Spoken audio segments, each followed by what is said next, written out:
오늘 오전 충남 당진에서 은행 강도가 또다시 벌어졌는데 잡았습니다. 네, 예. 오늘 오전 9시 9시 8분경에 이 무장 강도가 들었는데요. 이 여장을 했다라는 게 특징적이었는데 처음에 신고가 접수됐을 네, 때. 처음에 신고가 되었을 때 목소리를 들어보면 이게 여자인지 남자인지 구분이 가지 않습니까? 예.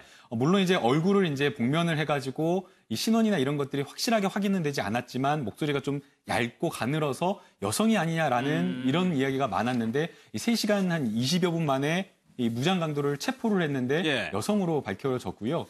해당 지금 이 은행은 충남 당진에 위치해 있다라고 하는데 직원이 한 6명 정도이고 이 조그만 시골의 농협이다 보니까 예. 이번에 이 무장 강도 사건이 있었던 곳도 역시 청인 경찰이 없었다라고 합니다. 이 농협의 이 흉기를 든 강도는 이 조금 다른 어떤 사건과는 다르게 예. 타정총을 들고 이렇게 위협을 했다라고 하고 있고요.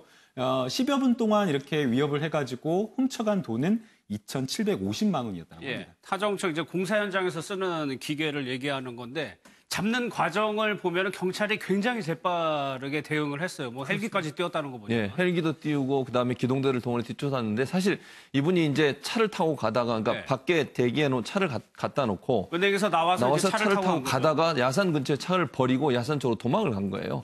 그러니까 결국은 이제 또 하나는 이제 아까 말씀드렸지만 총을 뭐 타정총이라고 얘기했잖아요. 예. 공사장에 사용하는 못을 박는 데 쓰는 총인데 그 총을 가지고 저항을 했다고 하는 걸 보면 그걸 발사하는 것도 하나의 어떤 그 뭐랄까요 증거가 될 수 있을 것이고 또 일단 이 사람이 어떤 형태의 목소리도 그렇고 처음에는 남성이 여장을 하고 온 것처럼 이렇게 판단했다가 예. 나중에 여성으로 발견이 됐는데 그만큼 경찰이 즉각적으로 대응한 것도 첫 번째 잘한 일이고 두 번째는 야산 전체를 여러 가지 기기들 뭐 헬기든 기동대를 동원해 뒤쫓아가서 그 추적했다는 점도 잘한 점이라고 생각해요. 지금 예. 대체적으로 은행이 이렇게 강도를 들거나 새마을금고나 이런 금융기관에 강도 들어가지고요. 거의 대부분 그날 잡혀요. 100%예요. 100%예요. 그러니까 예. 이게 도망간다 해서 왜냐하면 신고가 빨리 일어나잖아요. 그럼 금융기관들은 대체적으로 신고를 빨리 할 수 있는 벨이나 이런 게 있기 때문에 금방 신고가 되고 예. 또 멀리 도망가지 못하기 때문에 대체적으로 다 잡히거든요. 이번에도 그런 어떤 그 경찰의 민첩한 대응도 있었고 또 이제 대체적으로 이 잡히는 부분이 있기 때문에 CCTV나 이런 걸 통해서 더 이상 이런 행동을 하지 않는 게 좋을 것 같습니다. 예, 오전에 벌어졌고 3시간 반 만에 잡았으니까 이제 경찰이 조사를 할 텐데 하정편을 지금 예. 아직 본격적이니까 왜 은행 농협에 들어갔는지까지는 안 나온 것 같아요. 네, 지금 본격적인 그러니까 확실한 조사 결과는 안 나온 것 같고 예.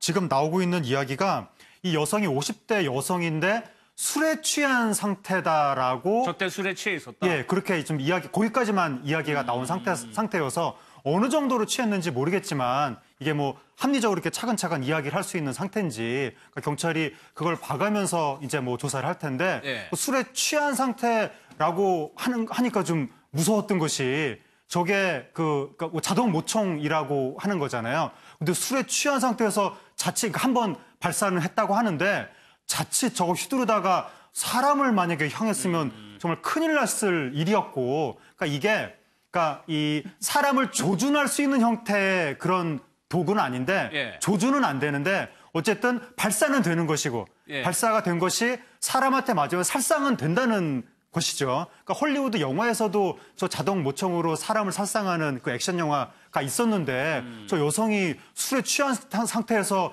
자칫 했으면 사람이 다칠 수도 있었던 예. 그런 사건이었는데 정말 천만다행히 아무도 다치지 않았고 근데 저 여성은 왜 이게 검거율 100%거든요. 예. 우리나라에서 최근 몇 년간 은행 강도는 잡힐 게 뻔한 저런 것을 본인 승용차를 타고 또 도주를 해서 금방 자기 차를 가지고 예, 와가지고 경찰이 아마 금방 저 여성의 신원을 확인하고 이제 이 본인의 어떤 신원을 얘기하면서 이 설득을 하니까 금방 저 여성이 처음엔 저항을 하려고 하다가 예. 결국에 이제 붙잡혔다고 하는데 뻔히 잡힐 게 확실하고 자기 차까지 몰고 가면서 왜 그렇게 범행을 했는지 이해가 안 가는 사건입니다. 일단 지금 이런 사건이 근데 이도합 최근 들어가지고 제 기억에만 한 두세 건이 있었을 정도로 잡힐 거 뻔히 알면서도 들어간단 말이에요? 예, 그러니까 지금 범행 동기는 수사를 통해 좀 밝혀져야 되는데요. 그러니까 저희가 이런 부분에 있어서 정말 생계형 범죄인지 예. 아니면 뭐 분노형 범죄인지 이런 부분을 이제 원인을 분석해야 대책도 마련할 수 있겠죠. 그러니까 지금 보면 도심 외곽에 있는 그 점포들, 은행 점포들, 특히 또 그냥 이렇게 이름이 뭐 이렇게 우리가 잘 아는 큰 은행들이 아니라 뭐 새마을금고나 신용협동조합이나 이런 작은 형태의 경비가 좀 허술한. 그러니까 청원 경찰도 없고 점포에 그 직원 수도 적은 그런 점포에 자꾸 이런 일이 생기는데요. 그리고 이 사람도 이 피의자도 지금 농협의 고객이었다고 하잖아요. 그리고 일정 부분 직원이 몇 명인지 청원 경찰이 있는지 없는지는 알아야 범행을 하겠죠. 한 번도 안 가본 데서 범행을 아무리 분노형 범죄라도 그렇게는 안 할 것 같은데 은행 강도라는 건 일정 부분 계획성이 조금은 들어가야 되지 그냥 우발적으로 할 수 있는 범행은 아니거든요. 예. 그래서 이런 부분에 대해서 어떻게 해야 되나. 그럼 청원 경찰 없는 은행이나 이런 부분에 대해서 어떤 대책을 마련해야지 이런 사고를 예방할 수 있나 이런 문제도 생각해야 되는 게 지금은 뭐 인명이 피해를 입은 경우가 없지만요. 뭐 생계형 범죄든 우발형까지는 아니더라도 분노형 범죄든 뭐 뭔가 알리고 싶어서 하는 범죄든 이런 계획이 세워져서 범행이 벌어지는 과정에 타정총 같은 거는 뭐 운전면허증만 있으면 이걸 구입할 수가 있대요. 그리고 50m 이내에서는 사람이 살상도 가능하다고 하니까 우발적으로도 이렇게 쏘다가 사람이 이렇게 피해를 입는 경우도 생길 수가 있으니까 이런 데 대해서 원인 분석도 하고 그리고 점포 수가 줄어들면서 은행이 이렇게 보안 문제가 취약해지는 데 대해서 어떻게 대처를 해야 될지도 생각을 해봐야 될 때인 것 같습니다. 알겠습니다.